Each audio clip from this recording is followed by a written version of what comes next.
Gulong kasi ang bigat niya. Ang naging problema naman dito mga kabisyo, yung tumama sa kanya yung kanyang repair, repender.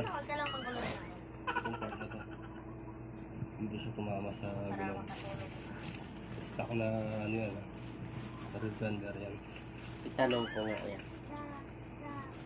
Yung ginawa ko naman dito, ngayon yung palitan yung repender niya. Stuck. Ang problema kakain ka anak, huwag ka maniwala ni Tito Harno.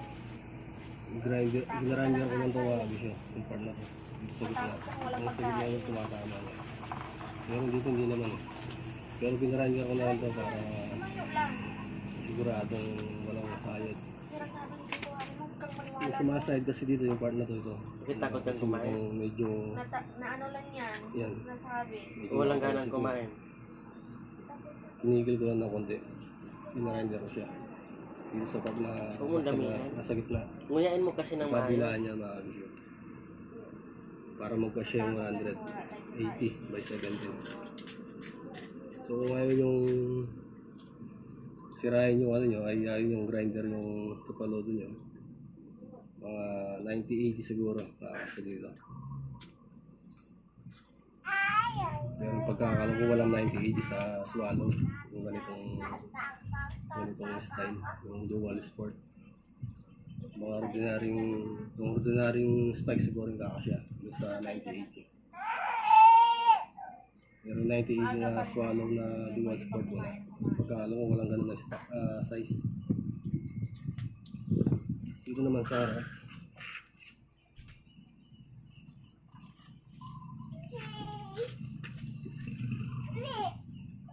Kung mapapansin nyo, medyo lumalabas na yung mga spike niya. Mas palapad pa sa tapalodo ni Baraka. Ganyan kalapad yung 110 ay 180 size.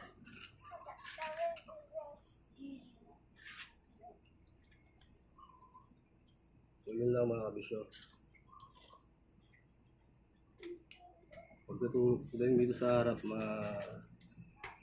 yun lang yung marirecommend ko na pinaka-maximum size ni Barako is 180 by 17.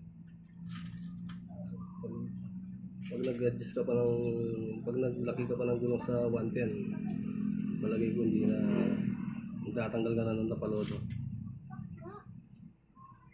Saka, size pala ng rim natin dito sa harap is 2.15. Sa likod 250, dito 215. Makikita nyo.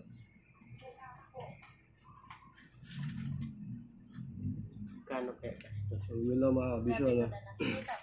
Yun lang yung recommend ko na Kung ako maximum size babae, ni mahuli ko Barako. maniwala. Hindi ko yan gagawin, ipapahiya yung kapwa ko babae.